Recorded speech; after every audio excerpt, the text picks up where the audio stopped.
Okay, I'll make a start. So welcome everyone to the latest SHAR mini masterclass. Like I say, I can see a few of you have definitely come along to some of these before, but welcome to you and to people who are joining us for the first time. I'm Claire Beecroft. I'm a university teacher here at SHAR and I'm the moderator for these mini masterclasses. So just a few things to talk through before we start the masterclass today. First of all, just a reminder that we have a couple of postgraduate programs that sort of link quite closely to the presentation this morning. Our Masters in Public Health program and our MPH program specialising in health services research.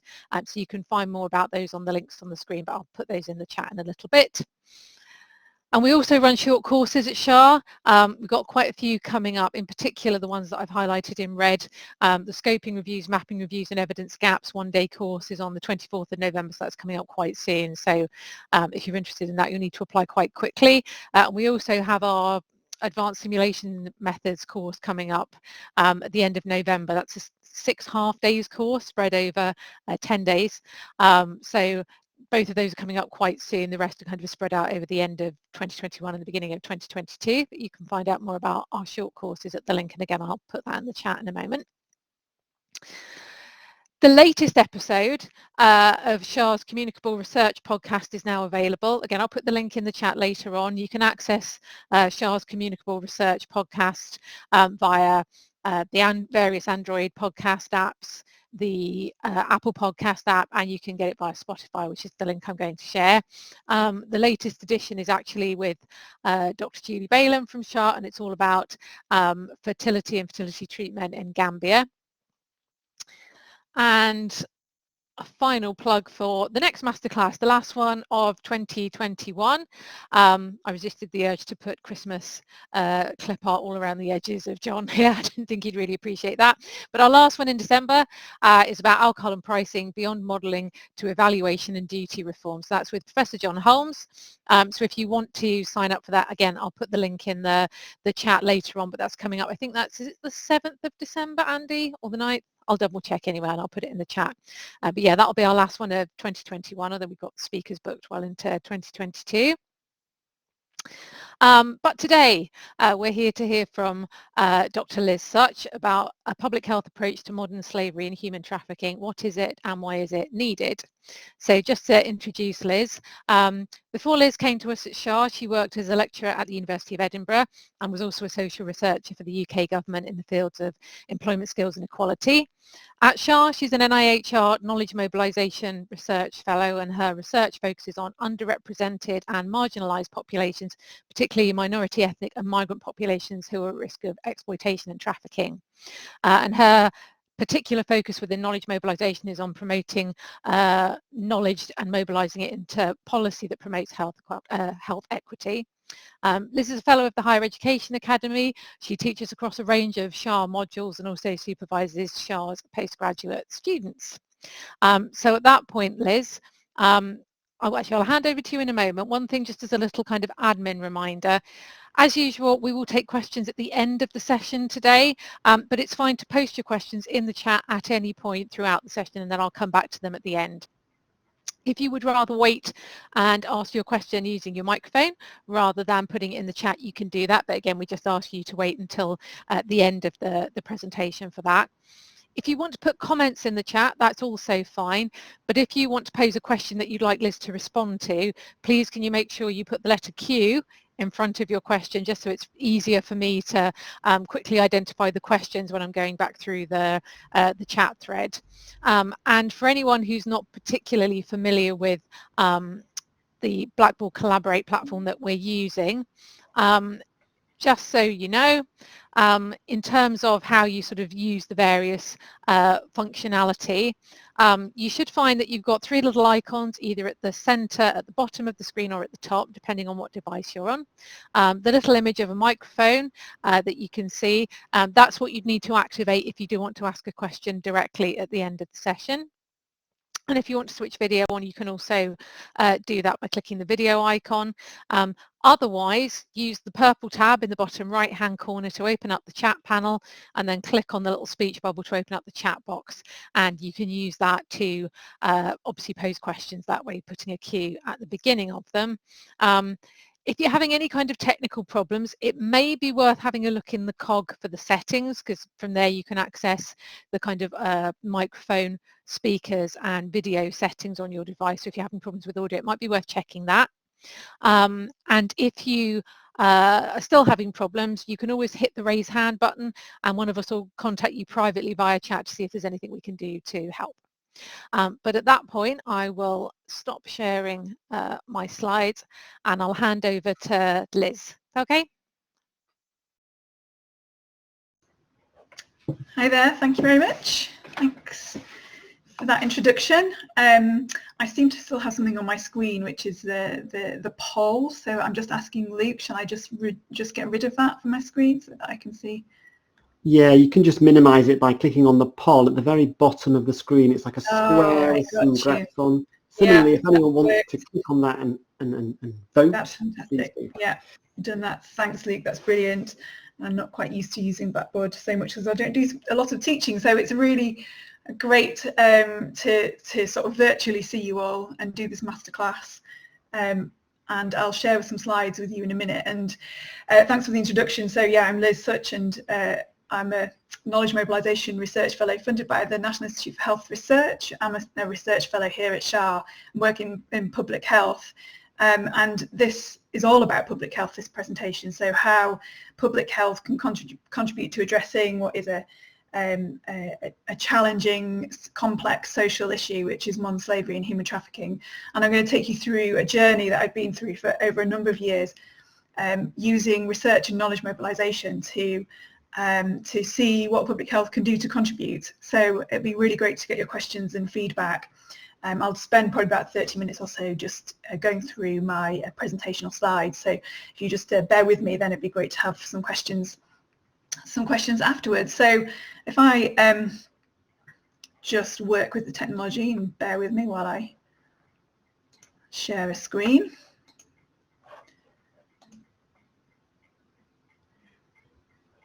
Okay, I'm hoping, yeah, that looks like you can see that now. So this is the title, What is a Public Health Approach to Modern Slavery and Human Trafficking, and is it needed, or why is it needed if it is needed?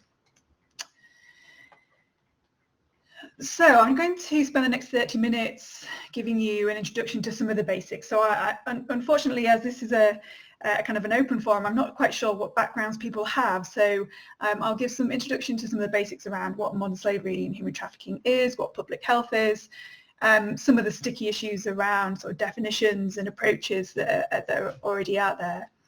And then I'll talk to you about the research and knowledge mobilisation activity that I've been engaged with over a number of years. So the research has taken me from 2016, where, to be honest, there was very little interest in this area of work, to now, where there's quite substantial interest across different policy circles. So I'll take you along with me on that journey. And I also want to talk a little bit about who and what is a public health approach for, how does it add value, if at all. I want to also think about how it can be realised if it is important and useful, and talk about some of the other projects that I've been engaged with on prevention, which perhaps shows what the greatest potential a public health approach has to addressing this problem. Okay, so that's the plan. And these are the kind of headlines that this project kind of responds to. So modern slavery has certainly become a feature of news reporting in the past 10 or so years in particular. So these sorts of headlines are regular and probably quite familiar to you.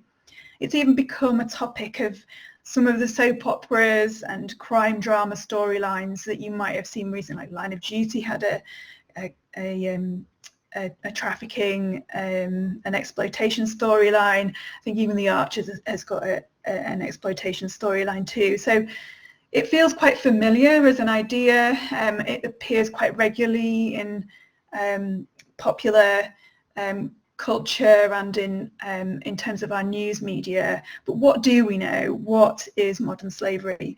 And what are the challenges of and opportunities for addressing it? So just to some of the basics then, so what is modern slavery? So it's an umbrella term, and it's something that you might more commonly feel you understand as human trafficking. To give it its legal definition, it includes the recruitment, movement, harbouring or receiving of people, and that's children, women or men, through the use of force, coercion, abuse of vulnerability, deception or other means for the purpose of exploitation. So it includes holding a person in a position of slavery or servitude where labour is forced, or facilitating travel with the intention of exploiting them soon after. So it can include human trafficking, it's inclusive of human trafficking, sexual exploitation, domestic servitude, forced labour, forced criminality, and that's where issues around like forced criminal exploitation among children, so county line trafficking, as you might have heard of it, comes in, and things like organ harvesting also fits within this definition.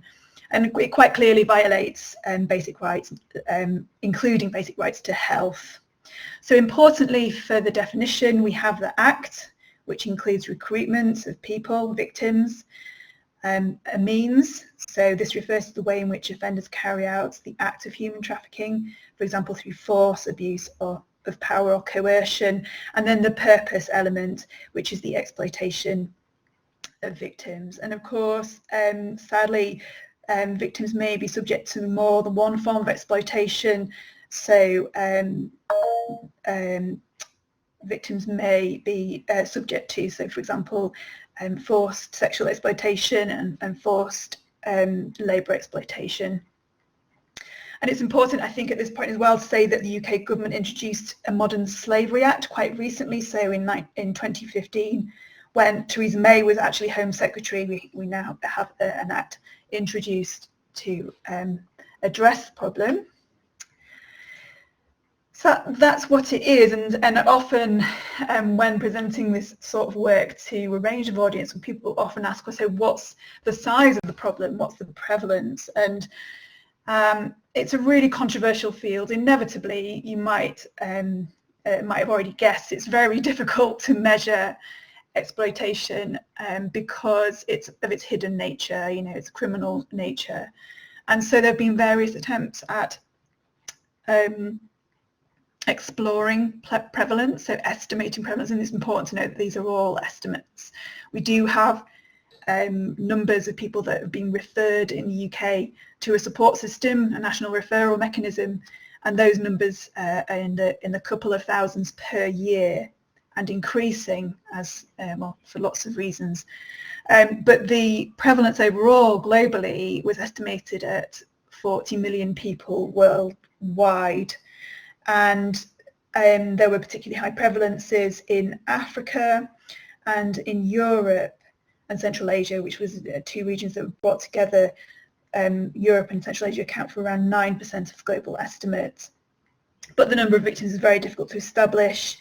In 2013, there was an estimate produced that there were between 10 to 13,000 people living in conditions of slavery or servitude in the UK at that time, but since then the National Crime Agency have estimated that this total runs into the tens of thousands in the UK. As I say, it's very difficult to estimate prevalence, and I think it's probably more useful in this domain to think about the harms that modern slavery and human trafficking does to individuals, families, communities and societies as a whole, and that might be a better way of thinking rather than looking at prevalence. Okay, so that's some of the basics around modern slavery and its prevalence.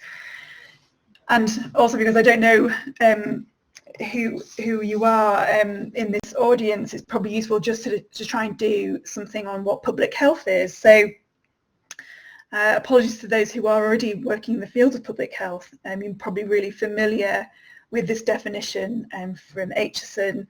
So public health is a really broad and inclusive field of thinking and practice. And the definition is there on the screen. Its focus is on health and well-being and protection and the promotion of health and well-being, and the prevention of ill health.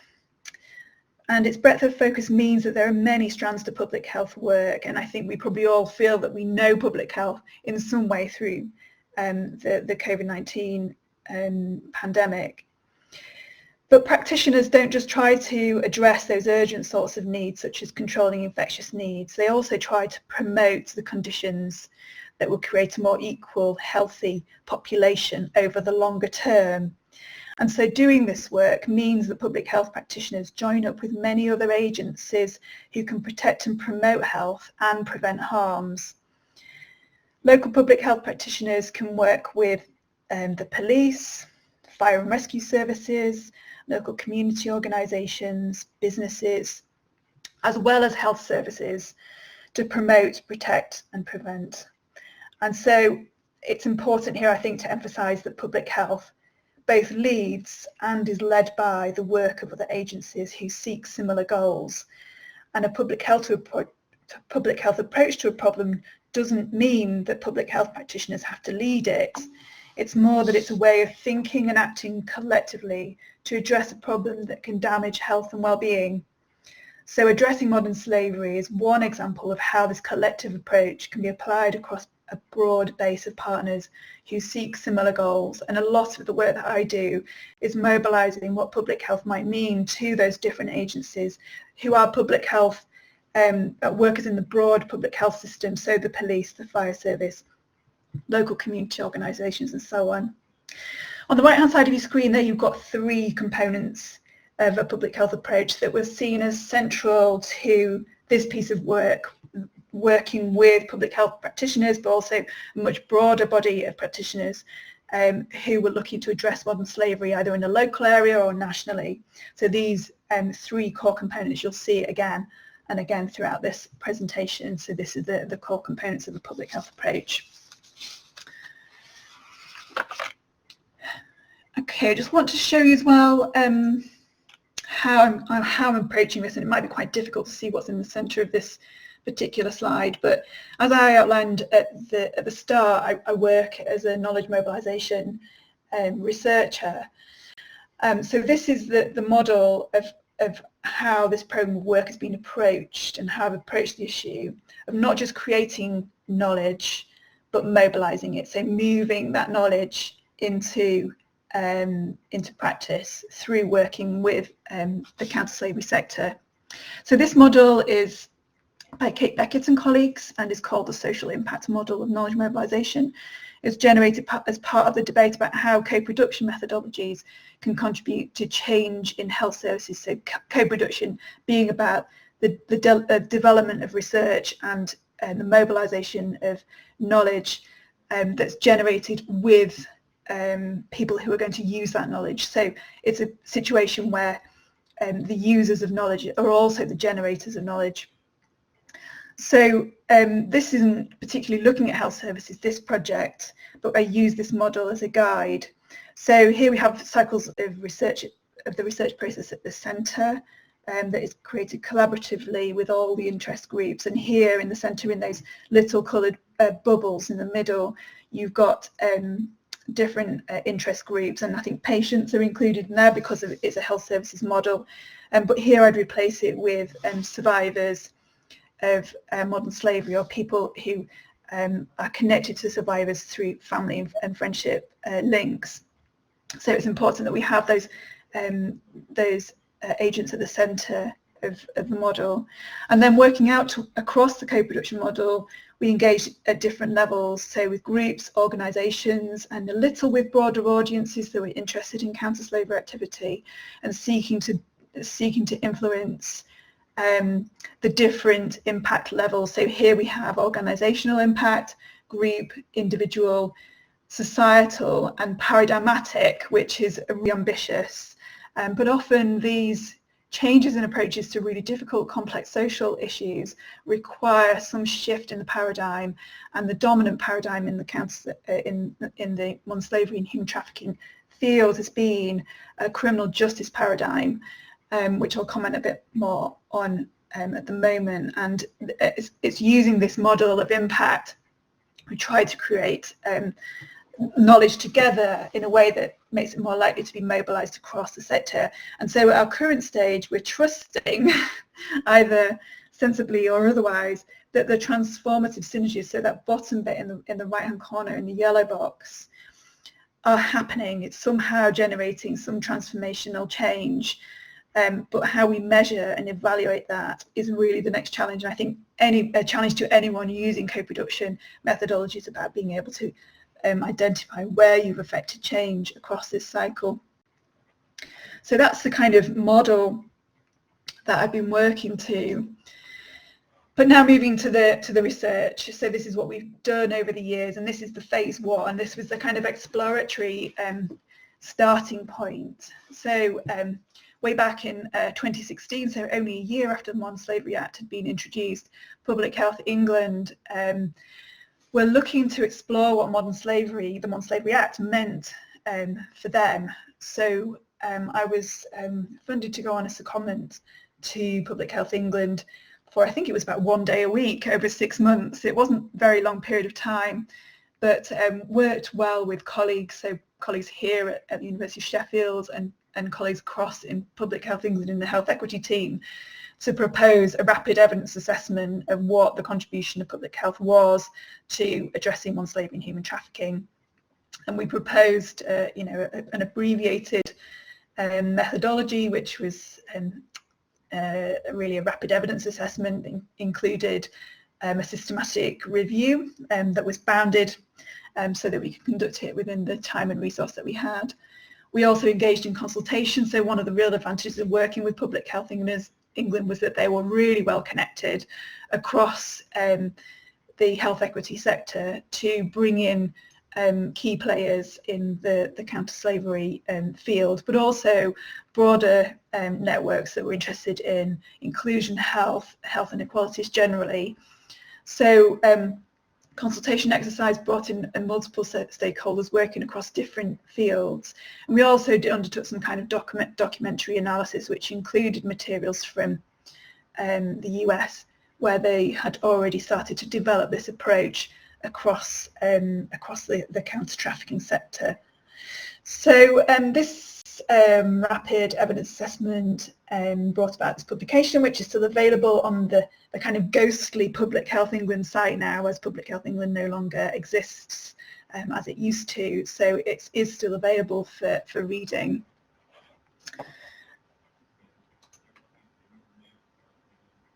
And these were the research questions and what we found. So our first research question was, what is the case for public health engagement in addressing modern slavery? And we discovered through the review and through talking with stakeholders and through documents that really there was a case for public health engagement based on its scale and reach. So I've already talked about prevalence. But I suppose also from a public health perspective, there was a focus on the health consequences, which intuitively, where it has been assessed in evidence, identifies that there are really poor outcomes for people who are survivors of modern slavery and human trafficking. So epidemiological analysis revealed very poor health among trafficked and exploited people, with high incidence of physical health problems related to their exploitation, so injuries, mismanaged long-term conditions for people who've been sexually exploited, sexually transmitted infections, and pregnancies. In addition, there was mental health problems that were prevalent, such as depression, anxiety, and post-traumatic stress disorder. And publications also aligned some of their findings, sort of epidemiological findings, with those that were the consequences, the health consequences of people that had experienced torture.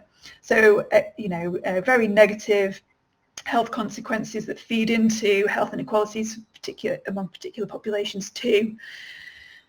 And outside of the health consequences, there was also the quite clear human rights and equity arguments. So a strong ethical case for engagement of public health in addressing modern slavery. Public health, like every other institution or field, is ethically bound to respond, and that was a strong argument in the literature. But there's also felt that public health could bring added value to existing approaches, and some of the suggested added value was around better meeting the needs of survivors, so centering the needs of survivors more within the model of the response, that there was some role in training, particularly training of health professionals, people working in the health services where opportunities to intervene might have been missed in the past. There was also an opportunity for public health to engage in public and practitioner awareness, which has been quite a feature of this response to modern slavery and human trafficking so far in the UK, is public and practitioner awareness raising. I think there was also a section within the sort of general field of what public health could do that was about learning from other fields, and there was some reflection on how modern slavery and human trafficking responses and the understanding and learning that we have is at the stage where we were somewhere similar with domestic violence or intimate partner violence and violence against women and girls maybe a decade ago. So we could learn from what we'd generated in those fields and apply them to this new or emergent problem that had been hidden. I think there was also something in there about needing to rebalance, and that public health could rebalance the law enforcement responses that have been evident, and that public health embraced holistic approaches to problems. So public health could add in important ways, but there wasn't, this information was taken from bits of quite a limited literature on what might be the case, and there was certainly need to build the case a bit more through what we've done subsequently. Just a note on criminal justice approaches. A lot of the commentary from this early piece of work was about the limitations of a criminal justice approach. So the prevailing global public policy response to modern slavery and human trafficking was a criminal justice response. Modern slavery is a criminal justice problem, and the emphasis therefore was on the identification and the prosecution and punishment of traffickers. And of course this remains central to the response to modern slavery and human trafficking as a criminal justice problem. However, the critique has been that this often has distracted from the needs of victims and has also risked pushing out preventative measures, which should be really a primary goal of counter-slavery action, so looking further upstream to prevent the problem from happening in the first place. And so this kind of ongoing critique within the literature sort of is an important starting point, I think, and is a driver for an ambition for change in the prevailing approach. It's something that's been gradually shifting globally, so at the WHO level, at the UN level, but also now starting to shift kind of nationally as well, and locally in the work I've done with local partners. Okay, so that's a quick note on criminal justice approaches, and just moving back to the research that we did in 2016, 2017, this other research question we kind of tried to respond to. So if there is a case for a public health approach, what would it look like? And what we found was that there was already action across these 4 strands, less in 3, but more in 1, 2, and 4. So these are the globally adopted approaches to addressing modern slavery, known as the 3 or 4 Ps. There's a lot of activity in 3 from the criminal justice perspective, so from the pursue perspective, and less so certainly in prevention, more work in protection, and partnership has been seen now as the way in which to approach a lot of the coordination of activity across nation states, but across nation states and within nation states and at the local level. So there was a lot of work already going on across those 4 Ps that were reflected in the public health approach. And when we looked at, so if this was if we were going to put this into some sort of emergent framework, what would it look like? And I'm hoping you can see that well enough on your screen. But here we just have a very briefly sketched out model or framework, sorry, that really identifies those elements that came out of this piece of research, those elements of a public health approach that were emerging from the research. And we have upstream components, so things that should happen at a global level, things that should happen at a national level, such as legislative protection, like immunity from prosecution for victims. We identified that there was a need at a national level for things like data and intelligence gathering, public awareness and education campaigns, and a robust operational infrastructure for effective referral, assessment and support. And so that is what we would refer to in the UK as the national referral system. Whether or not it's robust is a moot point. The downstream components more focus on the regional and the local factors. And as I said, multi-agency partnerships are the primary means through which local action is delivered. And it varies really enormously across the UK. But there was also quite a lot of focus in the work that we did on services, because I think that's just where we're able to more conduct research, and also maybe there was some inherent bias in the way that we conducted the search for systematic review, and that we looked largely at health databases. But there was a need for the public health response to be inclusive of culturally sensitive care, looking at coordinated wraparound survivor care, that public health approach would include survivor empowerment activities, so enabling survivors, for example, to make informed decisions throughout the process of being removed from modern slavery and human trafficking situations. Also, just the idea that we in public health might be quite well set up to develop and test tools and interventions, which is very much the model of public health practice. So here I won't go through them all, but here we have just some factors that seemed important when we were extracting data from this piece of from the systematic review and talking to stakeholders. And somehow, can't quite remember, but somehow this was identified by the Independent Anti-Slavery Commissioner in the UK. So within the Modern Slavery Act, there is a statutory requirement to have an independent commissioner that oversees anti-slavery action, and the commissioner became aware of this research, which is never happens in research, does it? And was interested in looking at it further, and kind of like the rest is history in some ways. One of the outcomes of that initial piece of work was actually talking to the Home Office, who have in the UK overall responsibility for the modern slavery strategy, which delivers on those 4 Ps that we've already talked about. They're very keen, or were very keen at the time, and are still, on getting to grips with prevention. What does prevention mean? And one of the activities that I undertook with colleague Ines Campos-Matos from Public Health England was to create, this kind of classic memo card, this kind of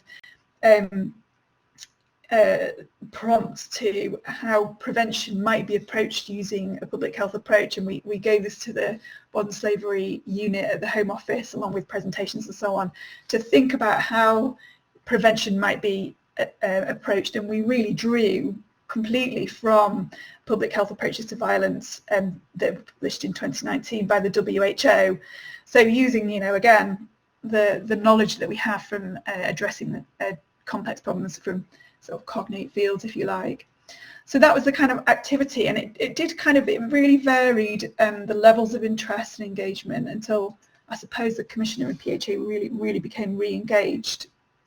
So phase 2, we were keen to build on the Emergent framework that we had created, and this is where the deeper co-production methods really kicked in. So we worked as collaborators with PHE and the Commissioner's Office to address these 3 questions. So Can we refine the existing public health framework? If so, how? Can we develop public health prevention perspectives and tools? Again, how?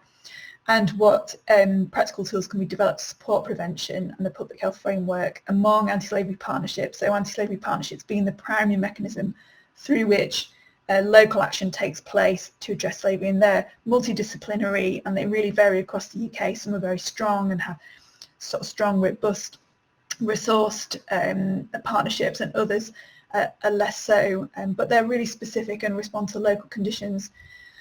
So so we're interested there on practical tools. It really suits my outlook and the framework that I was using on knowledge mobilisation. So using this participatory approach, and during the pandemic, so this was, I think, even wave one of the lockdown, we did online workshops with 48 participants who represented a broad cross-section of people involved in or interested in counter-slavery action.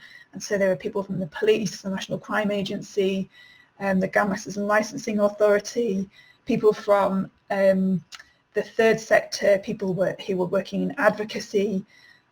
We had people working in anti-slavery partnerships as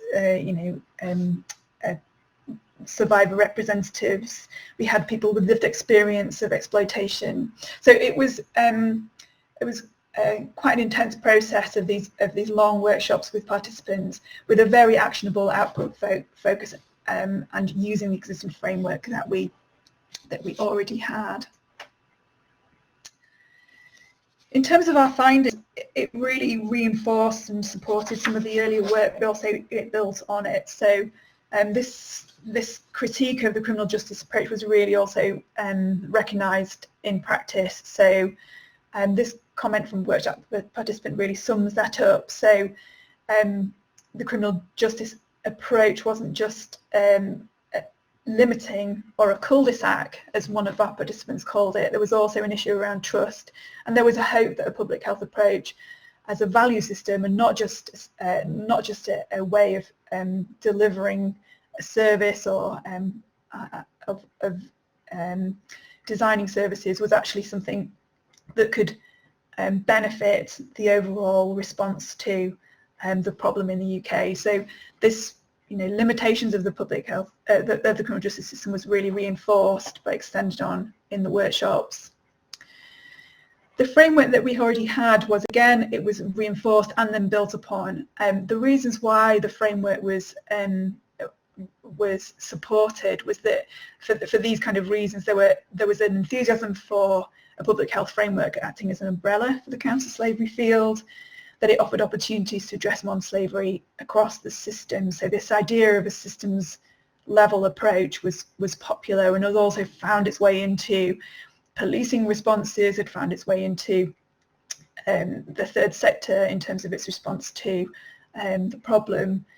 There was a sense that a public health approach could offer coherence across both strategy and delivery, so how organisations thought about and planned for delivering their counter-slavery action. So it was strategic and deliverable, and it was aspirational. And I think that it was because it's such a challenging field, where some would argue as a complex problem, it fits within the too difficult category, because it is a problem that interlinks very challenging social issues like immigration, racism, cheap consumer goods, that this was just a problem that might be considered too challenging to address. But in fact, people working in the field felt it was important to have high aspirations, that it was felt that there needed to be an optimism that we could respond and prevent effectively. I think it does take a bit of time, and that's kind of reinforced by the participants in the workshop, but there was a clear and helpful narrative that was being developed, co-developed by those workshop participants, about what a public health approach was, what it would look like, and that there was a sense that we could sort of join together in repeating that narrative. And it was also felt important that a public health approach needed to be framed in terms of what people were already doing. People were already doing public health work, but it wasn't really framed in that way. It was important to identify to people when talking about this, especially, say, police officers, and people, you know, working in local authorities, that this isn't an extra. You know, people are very resource constrained, and so that was important in terms of the framework, but also in the actuality of what people were doing. People were delivering this kind of public health work by working in terms of a whole systems way. So the framework was quite, as a, you know, in principle, was well supported, but there are inevitably, you know, downsides too, which I haven't necessarily responded well to, but not seen as a panacea to the problem in any way. It's more a different way of thinking that might be helpful to the sector. We produced this new framework, which is available to you online, and I can put the link in again on the chat. But this is something for you to explore in more detail. At the centre here we have, you know, these three core components. It's interactive in that you can find out what public health is. You can identify what a public health approach means through interacting with the framework. And as you can see, you can go in. Well, I'll show you here. You can go into each of these different components as you wish. To find out what the framework means. We have got here, again, national factors. So we built on the Emergent framework.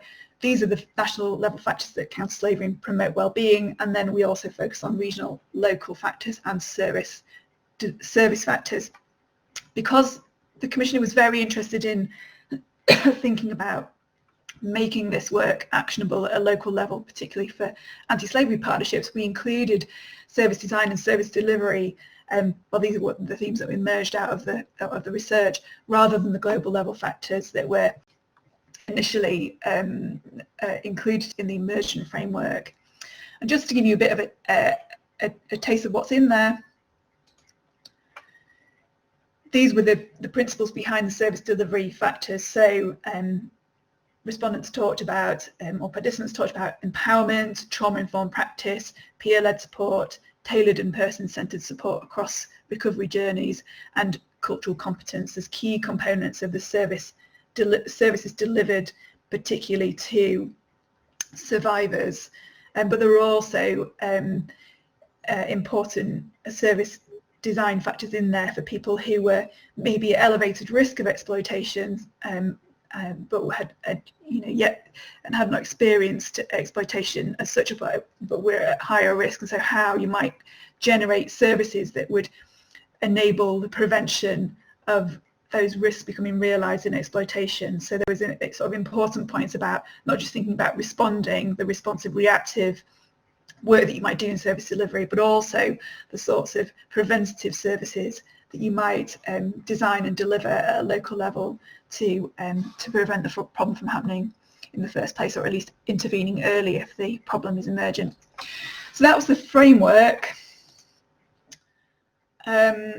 We did a lot of work on prevention, and this is where I think probably the benefits of a public health approach were seen as more obvious, and is the field where public health approaches can really add value to existing approaches, and where it can bring together criminal justice and public health, because I think that's probably the answer, is bringing these things together.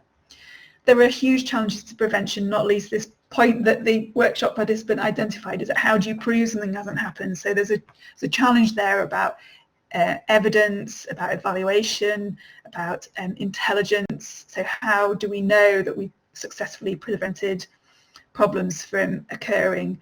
And I think the sector needs to have a lot more of a detailed and intelligent conversation about what prevention means, and how we can evidence prevention, maybe using tools and techniques from public health and other spheres. But it's not a very mature discussion. It's not, it's not a mature topic as such. So I think there's a lot more that we can do together to try and unpick that, and hopefully doing a little bit of that in current work. At this point, it's probably useful just to focus on prevention through guiding you through some of the actionable outputs that we generated. So this is a microsite that we generated. It just focuses on this piece of research, and it hopefully tries to bring together all the different elements of the things that we're trying to do with it. So if you've got the stamina, the full report there, and we've got the framework, which we've just had a look at, and I just want to take you to this, which is the guide. So this is a guide for local partnerships. This was one of the sort of goals and ambitions of the project. It's, you know, obviously, you know, an interactive guide that you can look at. You know, again, if you're interested in more detail, it's quite a simple tool to understanding more about the problem and also some of the ways in which we might address it. And just going, you know, via the index to the topic of prevention, you know, we tried to create some definitions and simple models. We kind of settled on this goal, this definition of prevention as a way of helping practitioners think about how they might approach the issue of prevention locally. So prevention, the goal of prevention is to stop it from happening in the first place, but it doesn't stop there. If we're too late, then we must intervene to stop further harm, and that fits with, you know, public health models of prevention across different levels. It's challenging, and I think it's always important to highlight that. A lot of people feel, from other work that we've done, we've noticed that a lot of people feel they're doing prevention work but find it very hard to articulate how they're doing prevention work. And that's because there's at so many different levels conceptually and in terms of evidence. It's very challenging, and you know, we have some tips in here about how organisations might like to plan and map out their prevention activity in partnerships with other organisations. Some of the tools that we developed were direct outcomes of the discussions that we had in the consultation exercises, you know, in the workshops. People were really interested in this idea of cycles of harm, cycles of exploitation, and how we could prevent that cycle from recursively spinning, moving around, and failing to intervene. So we generated a few different models. There's another idea on what a cycle of harm prevention might look like in this guide, which I won't show you. But this one looks at some of what we would call primary, secondary, and tertiary approaches to prevention in public health, but across the cycle. So here, you know, at the start of the cycle, we have some of the drivers or causes of exploitation, and what prevention looks like there. It looks like addressing those drivers and asking the question, what problem is here? Now, at this kind of early start of the cycle, a lot of local practitioners feel like they don't have the power to change either the drivers, the causes, or the conditions that enable exploitation. But this helps communicate where their activities might fit into that much broader picture. Further along this cycle, people felt a lot more confident that they had opportunities to intervene. So prevention, meaning reducing the risks of harm, or the likelihood of risks. And when exploitation is emerging, that people felt that they could intervene early to stop harms at this point in the cycle. So this was just kind of a way of presenting what cycles of harm might look like and how organisations might be able to intervene at different phases in that cycle to prevent non-saving human trafficking. So just moving back, what we've done since then is we've taken these materials into a proof of concept exercise with funding from the NHS in a particular region in England, so in the southwest, and with a third sector organisation who run the anti-slavery partnership there, which is Unseen. Those are the goals that we had, so applying the public health framework to the region, supporting Southwest partners to use, make sense of, and develop the framework, and also take their feedback on refining the tools, what was needed as a way of developing this. We used online workshop methods, had 18 people participate across the different sectors, and we discussed what a public health approach on slavery would look like and what the challenges were in the southwest, and how they might prevent it in their local context. So we found that a public health approach was again an appealing frame. I think we can conclude that we're on the right track in terms of developing a more humane response to the problem of non-saving human trafficking. Prevention was seen not just as a discrete sort of intervention or activity, but a system, and we've been working on models of systems prevention since then, which are, you know, a lot more promising than the sort of linear models of prevention. But people had very different starting points on this. Some of the people in the workshops had, with obviously having very different backgrounds, had various familiarities with public health approaches or whole systems approaches. So the Devon and Cornwall police were very familiar with public health approaches, as were the public health practitioners, thankfully. But people that worked in, say, health visiting or were working for third sector organisations like CLUA, they might not have encountered it. So I think in future, when mobilising this work, we really have to take account of people's very different starting points. Things like the model of the cycle of harms and exploitation were helpful and could be developed further, but there were definitely gaps in the existing framework. So we talked a lot about secondary victims. So for example, people that have been exploited, say criminal exploitation as children, how then we protect and prevent their siblings from becoming involved in those networks and being harmed. There was also a lot of discussion about victim-perpetrator relationships and how people who have been harmed might then go on to do harm because as a way of protecting themselves from further harm. So there was a lot of additional topics and interesting discussions that we could draw together on this. Moving on to this current phase, this is what we're doing at the moment. So we're working with two networks to look at what does or could work to prevent modern slavery. So this is really building on prevention models, and this is partly responding to a demand from, again, the Home Office about what prevention is, what a prevention strategy might look like, and what frameworks could be used to make that prevention strategy communicable and operational. So we're using the public health framework for analysis, so we're building on it again. And going back to the start, you know, it's been a long journey. We've explored this from the very early stages, it's very sort of emergent stages. We've established that these sort of three kind of elements are central to what a public health approach is. So prevention-led, data and evidence-driven, and multi-agency, and that has helped mobilise the approach. Who is it for?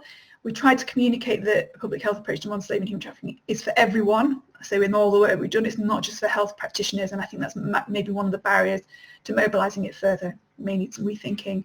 Is it being realised? Well, like I say, we're kind of trusting in some sort of transformative element using this cycle, this model that we've been adopting. We've certainly had some impact across the individual, group and organisational level. I think it's not beyond our gift, but certainly within our partnerships and our collaborations, there's some opportunity for societal or paradigmatic change. I always want to finish with like the huge list of people to thank and to our funders too, and please feel free to get in touch if anybody has any sort of further queries or interest in this topic. I'd be really happy to hear from you all. So thanks for listening. I realise I talked probably a bit too long, but hopefully get some questions. Okay, thanks for that, Liz. So yeah, does anybody want to ask Liz any questions? As I said earlier on, you can post them in the chat, or if you want to, you can switch your mic on to ask a question. So does anybody have any questions for Liz?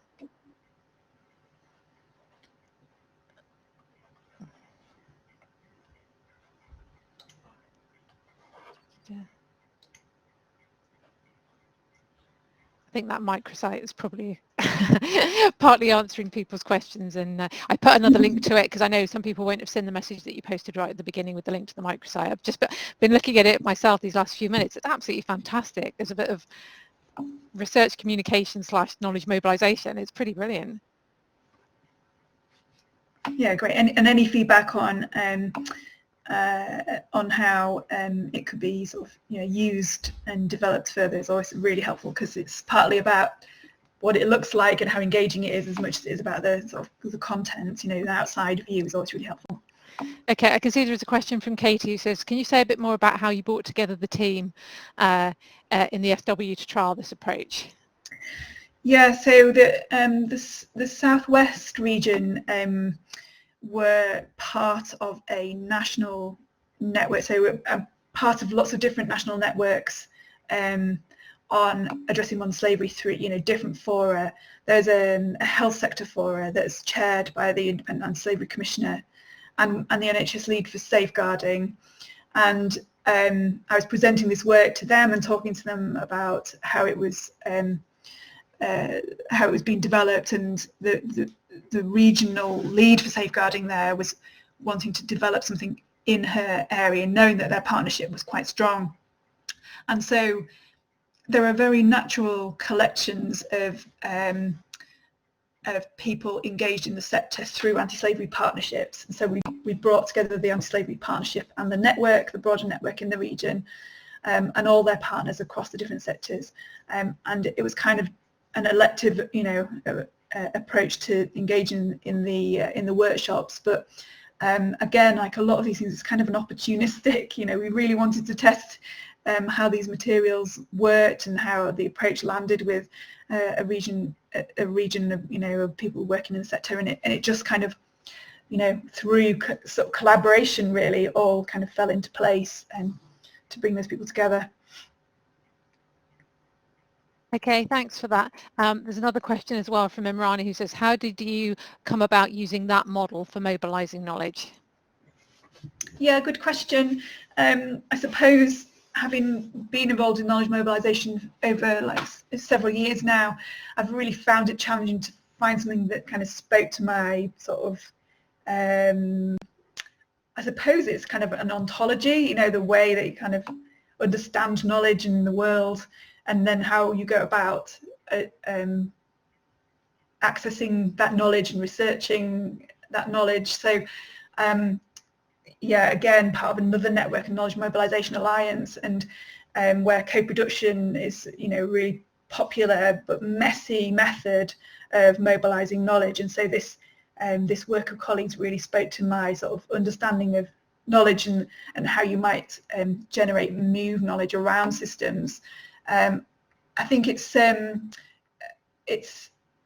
definitely more akin to the sort of approach and understanding the world that I have, but also I think also speaks to the way that people within this sector work. You know, it's a very messy, boundaryless kind of